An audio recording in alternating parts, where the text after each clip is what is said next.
How would you like to make more money, but with a smaller ad budget?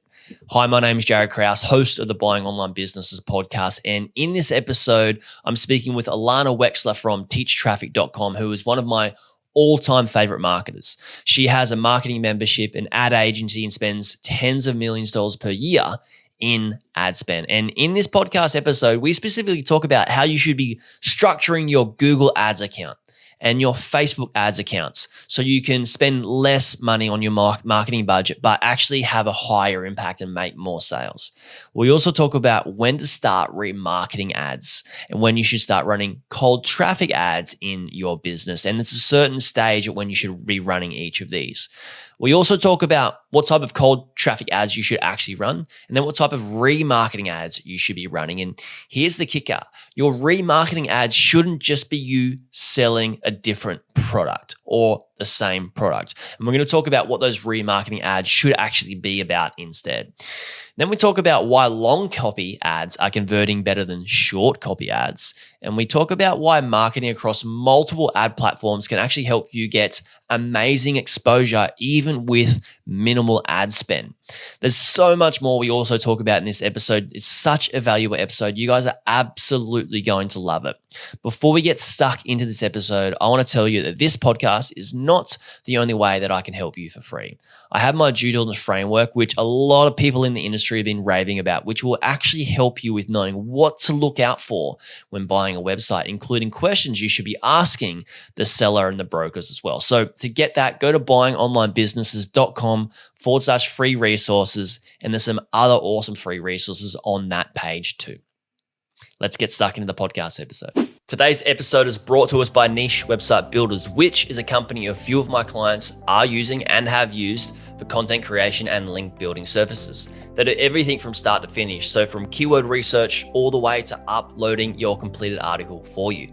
We've also had Bob members buy ready-made affiliate sites built by Niche Website Builders. So if you're looking to outrank your competitors' content and build better backlinks, Niche Website Builders and I have a special deal for you.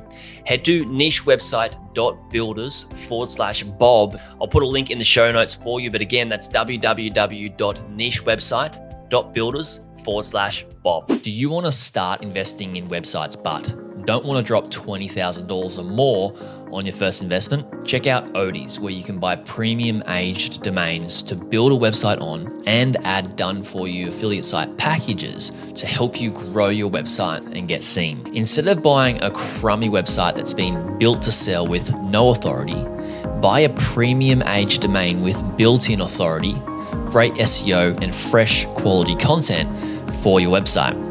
Odys right now has a crazy 30% off summer sale on until the end of August. So head to odys.global to check out their great deals. That's odys.global. Link will be in the description too.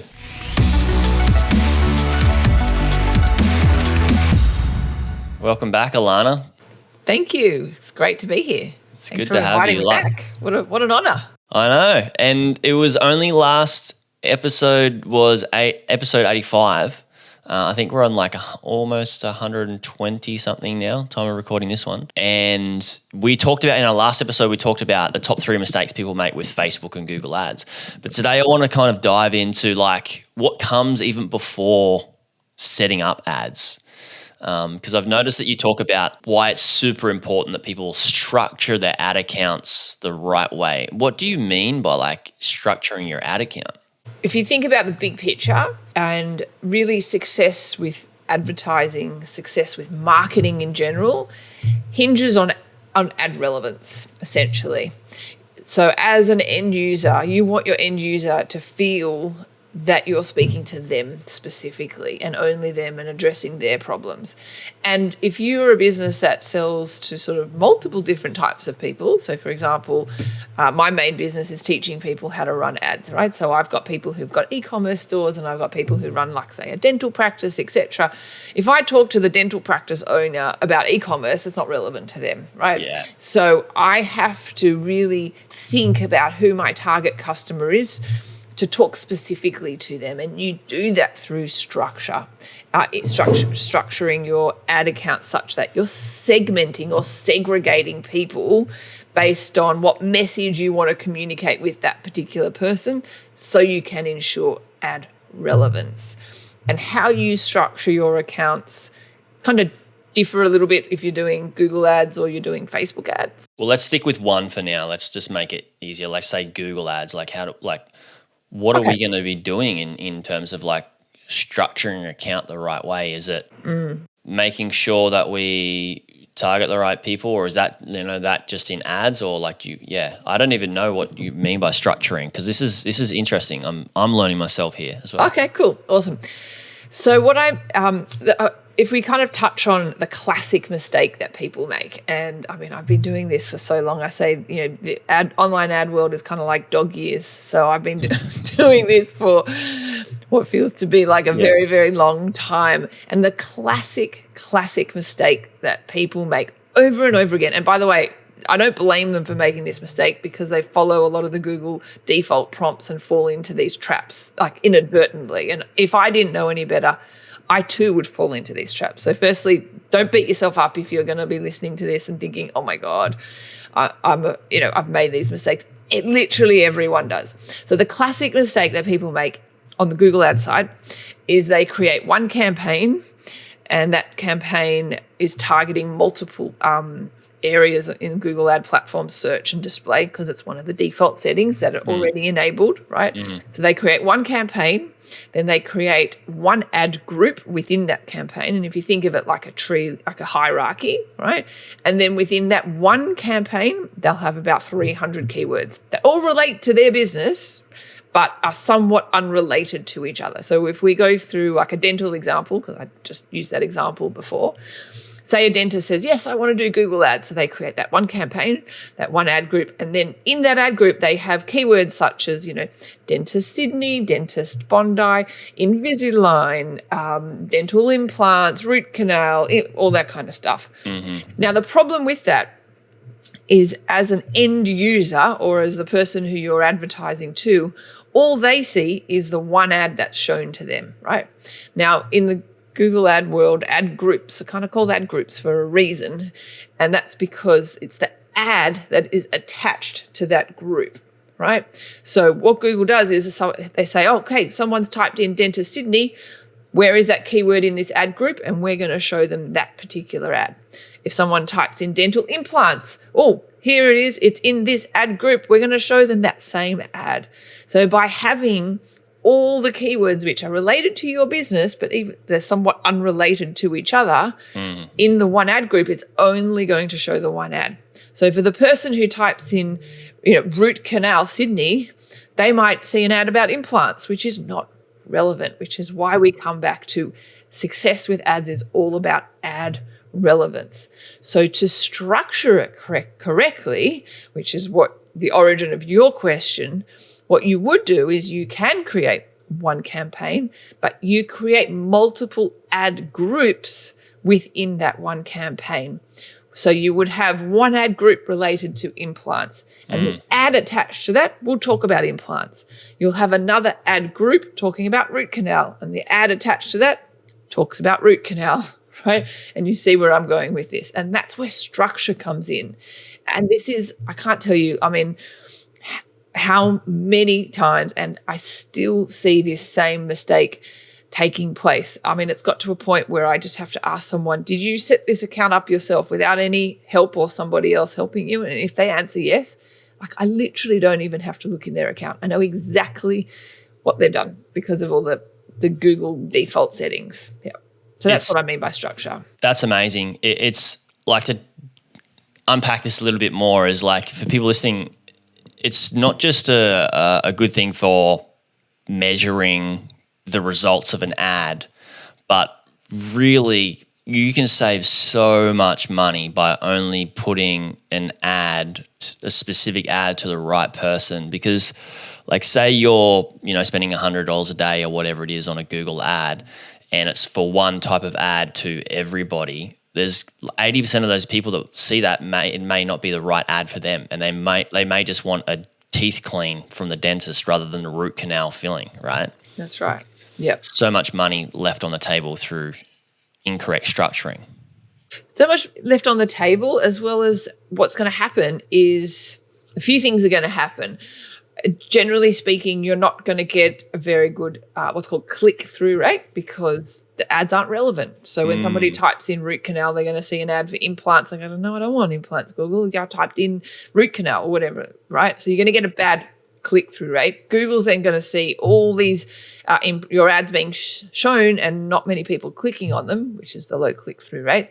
And they're going to go, oh, this is not a good advertiser. This is not a good user experience. We're going to penalize this particular advertiser with what's called a bad quality score, which is sort of Google's metric by which they measure sort of how good of an advertiser are you.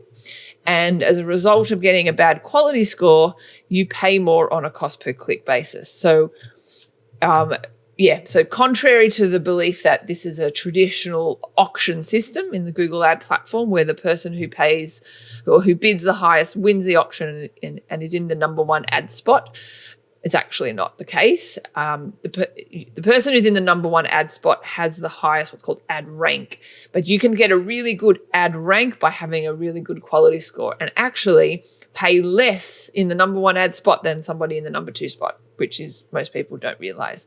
So true story, if someone has come to me in the past with an account with really poor structure, we've just completely rebuilt the account, get good quality, get good click-through rates, get good quality score, the cost per click goes down, and they spend less money actually just by implementing the right structure.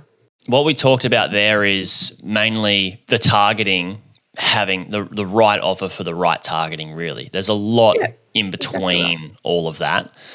But is that the same? So we talked about Google there. Is that going to be the same for Facebook where you should have the right targeting for the right offer? So would that be in Facebook specific audience targeted to a specific offer and have, what have we got? We got ads, ad set level. I forget what it is in Facebook. I know there's three. Campaigns, ad sets, and then ads. Correct. So you could have one campaign but different ad sets and different ads. Exactly. So you would segment your ad sets, which is where you do your targeting at the ad set level. So you segment your ad sets as per different customer avatars. Yes. And then write ad copy relevant to that particular customer avatar. With Facebook, though, it does kind of get a little bit grey for the pure fact that people will hopefully share your ad or tag their friends and stuff. So if your ad is really relevant and the offer is really good in such a way that it really resonates with people, they are highly likely to hit that share button, and then you kind of lose control as to who's seeing it because then it's shared within their network and then, it kind of breathes a life of its own. So it doesn't really work in such a black and white way like it does on Google. Yeah. But that's not to say you shouldn't do that, like absolutely. So the equivalent to the classic mistake on Facebook would be that they would put all their customer avatars in the one ad set, and I would say definitely don't do that. You would segment them. Okay, cool. So my marketing brain right now, Ilana, goes, we've really just talked about cold traffic, really, isn't it? Because if we're targeting keywords and targeting different audiences rather than a remarketing audience, we're really targeting cold traffic. But before we get in our business, if we're like, all right, my business is going quite good, I want it to go, I'm not doing any advertising on Google or Facebook, and I want to increase the sales. Do we start with retargeting ads first, or do we start with making sure we can get people to our website and retargeting those people first? Like, where would somebody start with ads before they get to that cold traffic? Yeah, so I am personally a big believer in starting with what you've got, and that is with the existing audience that you have. So in the years that I've been helping people, I always recommend them to start with a retargeting audience first, for a few reasons. Number one, it's a really good way to test to see if you can convert bottom of funnel people who already know you, they've come to your website, they didn't buy for whatever reason, perhaps they don't like your product or service, or they're just not quite ready. And most people will fall into the camp of not quite ready. So I love starting with retargeting first because it's a good way to test an offer number one. And number two, it doesn't cost a lot of money, right? So it's a great way to test different offers and find which offer really resonates with your existing, visitors. You don't have to convince the people as to who you are. They already know you. They've come to your website. And my experience and belief is such that if you can't convert your retargeting audience into customers, the answer is not to buy more traffic. The answer is actually to change your offer. So you fix that leaky bucket first. And then once you start making some sales, and you don't need to make a lot of sales because most people actually don't get a lot of traffic to their website, and that's okay because you can easily get traffic. You just want to make sure that you're plugging the holes first before you start pouring more water into that bucket. So that's always been the way that I do it. That's great. I might give an example for people here is that if you have people coming to your website or I guess your Facebook, Instagram, whatever accounts that you can set up different audiences and retarget them.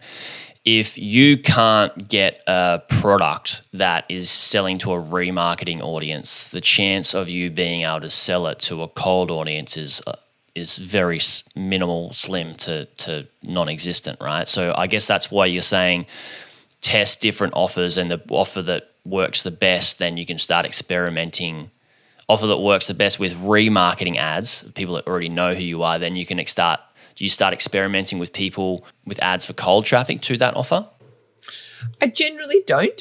Okay. No, I generally don't. Obviously, it depends on the product, right, or the service. But often the point of your retargeting offer is to sweeten the deal a little bit. So I like to kind of keep that up my sleeve a little bit. But really, it's all about, I can send a flood of traffic to a site, but can I convert that traffic? And yes, I might not convert it straight away, but ultimately within a 7, 14 or 30-day period, I need to convert that traffic into, and obviously you're not going to get 100% conversion rate, but a portion of that traffic into sales to make my ads viable, to make my ad account so I'm not losing money, right? Which is not the point of it.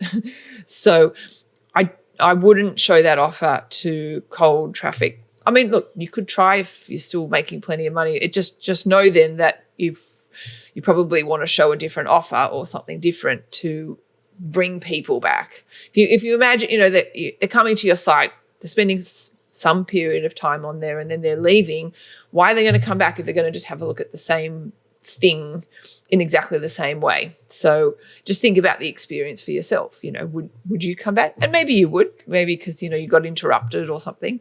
But for most people, you've got to push them off the fence a little bit. So can you give us an example for like an e-commerce business of what that would be, like an offer for remarketing and then an offer for cold traffic? Yeah, I mean, an offer for remarketing would be free shipping. That's maybe they've got free shipping over $50, but then a retargeting campaign might be free shipping over $30. They just sweeten the deal a little bit, like something was holding someone back. Yes, got you.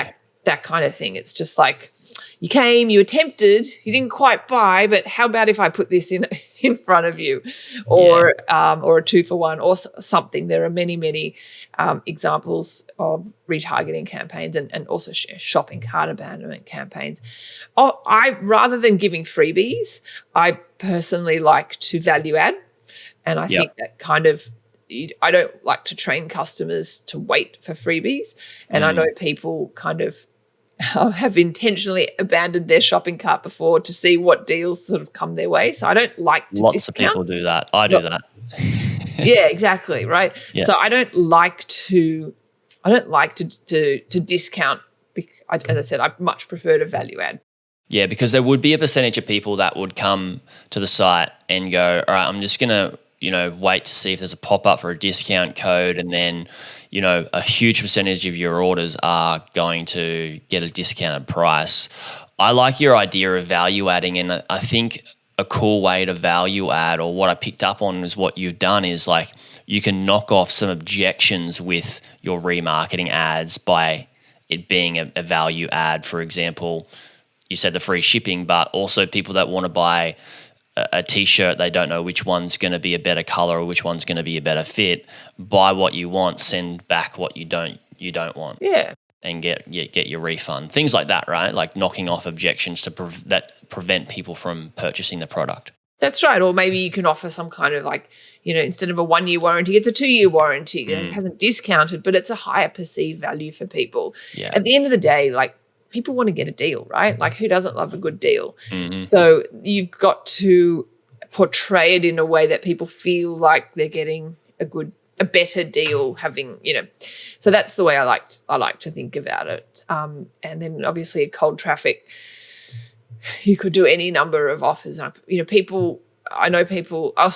also prefer, once again, to discounting, value adding. So, buy 2, get 1 free, kind of thing. So once again, you're boosting the average order value and people feel like they're getting something for free. So the average order item is lower. That kind of thing is what I personally prefer to do.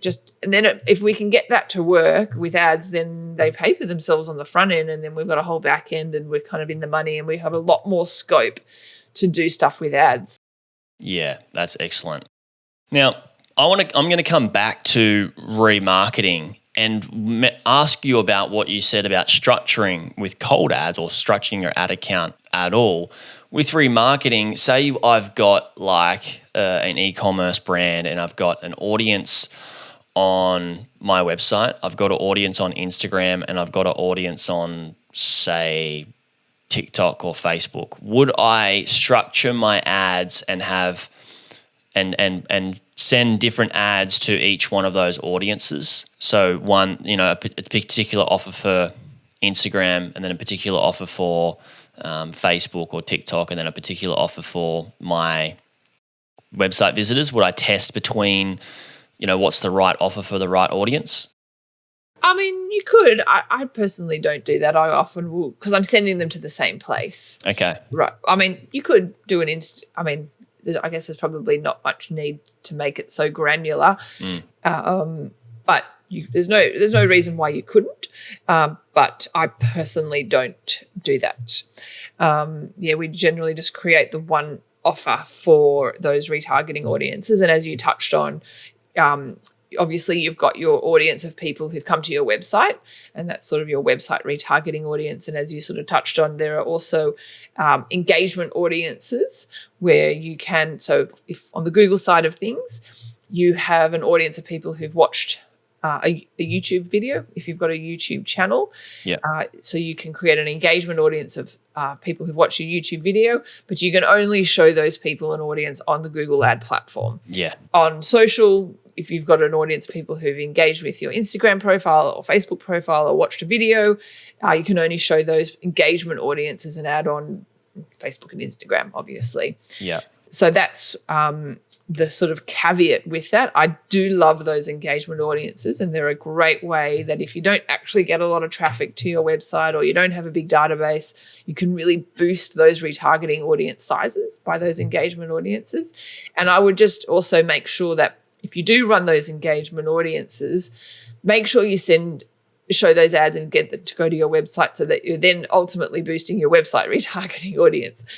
Because as Jared, you and I were talking about before we hit record, you don't want to build your home on somebody else's land and put all your eggs in, let's say, the Facebook ad basket, because Facebook are notorious for shutting down accounts. And if that shocks you, we've never heard of it before, it is very much alive and well, happens all the time.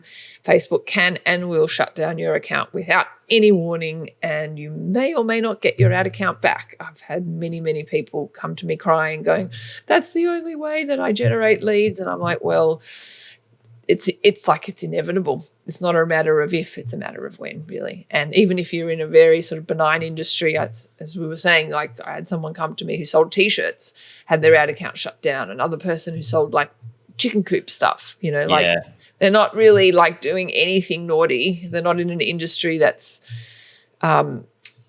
sailing close to the wind in that respect. Yeah. And they got it shut down. Or not, my industry of make money online. Exactly. It's pretty hard. Yeah.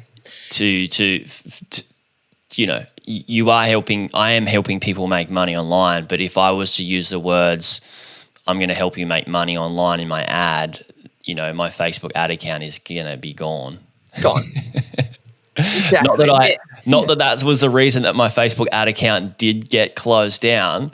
But that's the thing. Facebook won't give you a support. You mentioned that as well. Facebook, when my ad account got shut down, it's been shut down twice now. I got it back the first time, which is great. And that was my huge lesson on single source dependency and why I'm not too worried that it got shut down this time.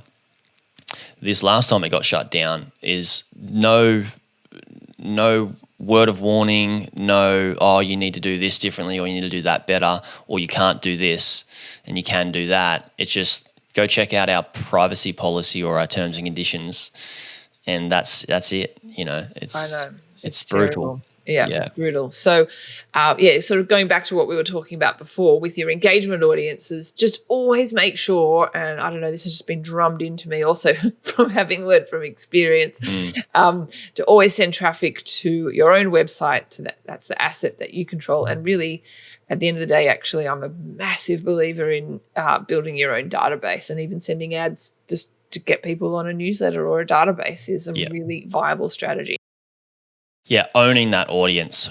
Like you mentioned in YouTube, you could have everybody on YouTube and you could just put all of your money into getting more subscribers and getting more people to view your YouTube videos, and YouTube could turn around. And if you didn't take people off YouTube into your email list or to your site and pixel them or track them in other ways, you don't own that, and YouTube could just take away your YouTube account like they do with Facebook accounts, right? That's right. It's scary. Exactly right.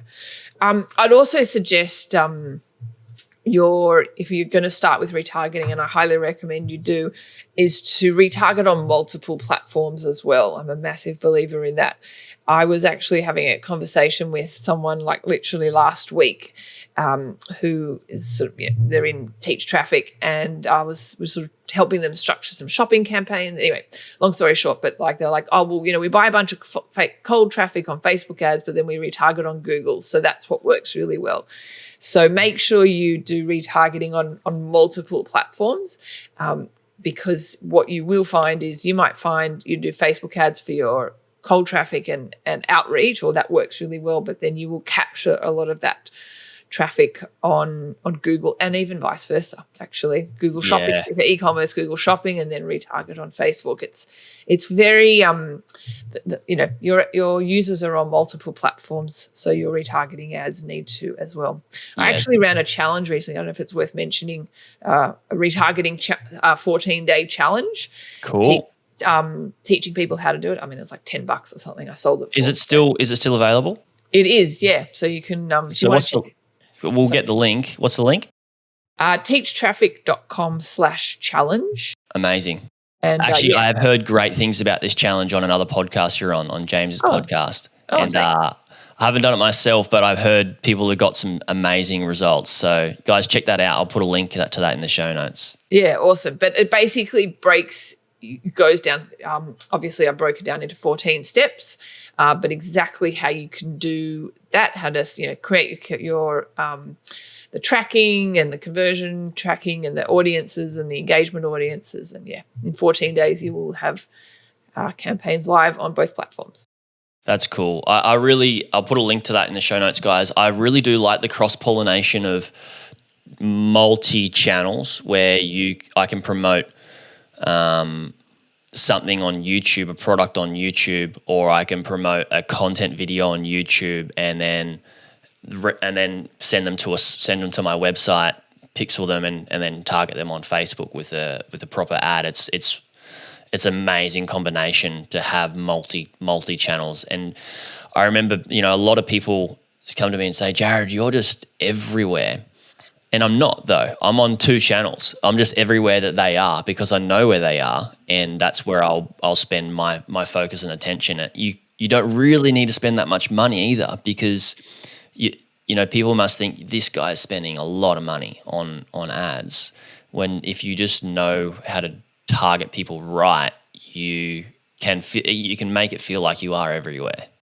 Yeah, and if you're also coming back really full circle to structure, if you structure your retargeting campaigns the right way, like you also, one of my big pet hates is like people showing the same retargeting ad over and over again. So structuring your ads such that your creative is rotated so that you don't bombard people with the same ad over and over again. And if they don't click and they don't come back to your website, then they fall off, and then you're not sort of annoying people with the same ad also who never click and never come back. So you have short audiences so that if they don't come back in 14 days, they've dropped off, and then you're not annoying people. And I think that does more harm than good, really. Yeah, that's cool. And do you recommend different types of ads? Say somebody's like, I'm going to start advertising on Google. Mm-hmm. If you have different types of ads, because this can be confusing to a lot of people, like what type of ads should they actually start with on Google, and then we'll move to Facebook? Retargeting ad. Yeah, like should it be a shopping ad? Should it be a display ad, search ad? Like there's so many different types of ads. Retargeting first, I once again, I like multiple different forms. So I do love a Google display retargeting ad. Right. The latest at the time of this recording, you need to do what's called a responsive display ad as well. And you can also do, which is optional, like static banners. Google is definitely moving away to just doing responsive display, where basically you give Google a bunch of images and a bunch of different ad copy, and they mix and match the different variations and combinations. And as I said, at the time of this recording, you can do just static banners in addition to that. If you just do the banners as well, you won't actually get any impressions because they force you to do the responsive. So it's obviously a shift towards, I reckon, they're going to retire your ability to do banners, but for now you still can. So I like to do both. And I do like to do search retargeting as well. So someone comes to your website and then they're Google searching something, and we can really bid top of funnel for that type of search queries. Cool. On the cold traffic side for Google, for your e-commerce, like you just have to be on Google Shopping. It works incredibly, incredibly well. I do teach like a 2-tiered approach for Google Shopping because I don't know forgive me if I talk too much technical stuff, but shopping campaigns have what's called priority, where you can tell Google which campaign you want to show above another. So I kind of teach a 2-tiered shopping strategy where we will have a higher priority campaign and bid low, and a lower priority and bid high. And that way it's a bit hard to explain. But we sort of have our, whatever. It's just to force our good ads to be on the left, essentially. Okay, cool. And so for Facebook, we'll stick with e-com as well, because it's going to be easier to explain just one type of business model. What type of ads are you getting people to do? Video ads, image ads, and what's the type of ad that you've seen people getting results with? Once again, it depends on the type of business and the product or service. For e-commerce, sometimes you just can't get past a really good product image ad on a white background with a good offer. Yeah. But having said that, I've also seen some really, really good video ads for e-commerce where it's a face-to-camera video and just someone kind of explaining what the product is and the features and the benefits of it. Cool. And doesn't go for too long, like maybe 90 seconds or 2 minutes.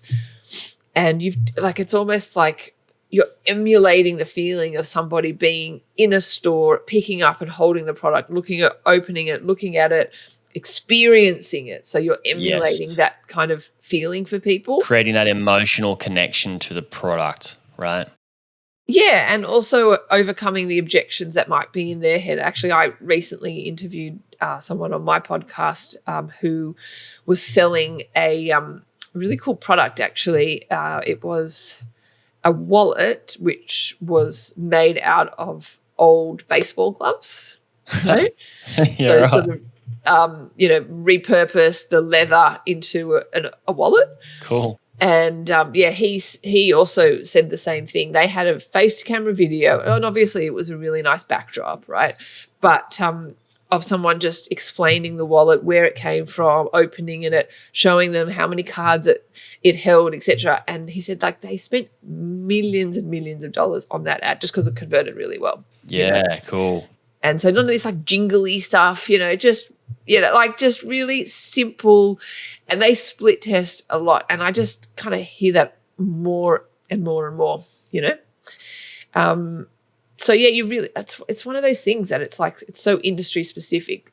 Contrast that to, let's say, your space, Jared, which is teaching people how to buy online businesses. You've got it's a trust thing, right? Like you've got to build trust for people. So I would imagine that long copy would work incredibly well in a space where you're being an authority and you're educating people. People, their instinct is to think, how can I trust this person? So you need to build a rapport and trust with people. Yeah, it's more about building a relationship with people, not just with one ad and trying to get them to convert, but build a relationship with people through content and then emails and then them seeing you again and again and again. And it's a longer journey for people to come on board with somebody who's going to guide you to do something than I just need to buy this product because I need to brush my teeth or whatever it is. Yeah, exactly. And many people, I find, are quite fearful of running like long copy ads, but I have spent a fortune split testing long copy versus short copy, and often 9 times out of 10 long copy wins, And so I just would really encourage your listeners to explore the option of long copy. And by long copy, I mean 300 to 500 words, like long. Cool. That's cool that people are reading that on say Facebook. Well, it's funny. Initially, I was shocked. I thought, God, this is so not going to work. And when it did work, I'm like, wow. And then I thought, thought about it. And I thought, well, actually, it's not that amazing because it almost becomes like a mini landing page and they haven't left the platform. And if they do make it down the bottom, well, then they're somewhat invested in that journey of that copy. And as I said, it kind of becomes a mini landing page. If there's good targeting, if it's relevant to the targeting, and if it's written in such a way that's engaging for people, if the copy has been spaced out nicely such that it's really easy to read, because people make the mistake of chunking all this text in the one paragraph, and on a phone it's actually quite hard to read. So you've got to space it out in such a way that it's skimmable, etc. I've noticed now I don't really like Instagram personally. I don't like social media personally, but I don't really go on Instagram. So I get updates from my partner of what's happening with our lives and friends from Instagram, which is great.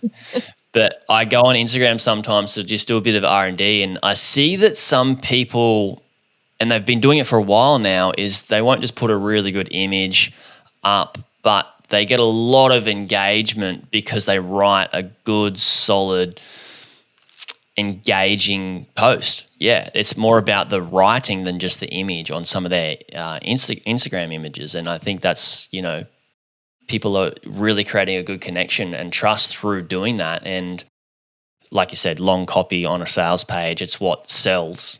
That's right. And what builds trust. So I'm glad that you said 9 times out of 10 because that's astounding. I like that. I like that stat. Yeah. And I mean, honestly, no one was more shocked than me, But I mean, that's why you have to test everything, is that you actually don't know what will work unless you test it. So don't make any assumptions. And I'm the first to put my hand up and say, I've been proven wrong so many times. And if you're not the target audience, then you can't make any assumptions in that respect. But with those couple of tips I gave, where write questions that you think people are going to say yes to, and make sure you space the copy out such that it's skimmable, and put a link at the bottom of the copy as well as the top. And there's all these little strategies that you can do so people don't have to scroll up. Yeah, it's there when they're ready to take action. Call to action is there. So that's right. That's awesome. This has been a thrilling podcast. Where can people find out more about you, Ilana? if, other than the challenge, like I know a lot of people are going to go check out the challenge first, but if people just want to read a bit more about you or check you out, where can we send people? Sure. Best place is to teachtraffic.com. That's obviously, information about me and my journey, which has definitely not been straightforward. We touched on in the beginning, sort of the sneaky Google settings. I've actually got a Google Gotcha guide that maybe your listeners, Cool. It's a freebie, would be interested in. So they can go to teachtraffic.com/gotcha, so GOTCHA.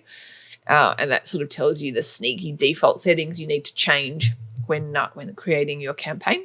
Amazing. There you go. Teachtraffic.com. Thank you so much. That's great. There will be links to all that, guys, in the show notes. Again, thank you so much, Ilana. Everybody that is listening, thank you for listening as well. That's it for this episode. But before you go, I want you to think of 2 to 3 people who own an online business and are running ads. And do them a massive favor and share this podcast episode, because there's so many insights that Ilana shared that are invaluable. So please send that over to them. And yes, it's going to help me grow the show and get more listeners as well. But more so, give some great feedback to people that have an online business so they can help themselves with ads as well. Thanks, guys. Bye. Hey, YouTube watcher, if you thought that video was good, you should check out this video here on the 2 best types of websites beginners should buy. Or check out my playlist on how I made my first 100K from buying websites and how to do due diligence. Check it out. It's an awesome playlist. You'll enjoy it.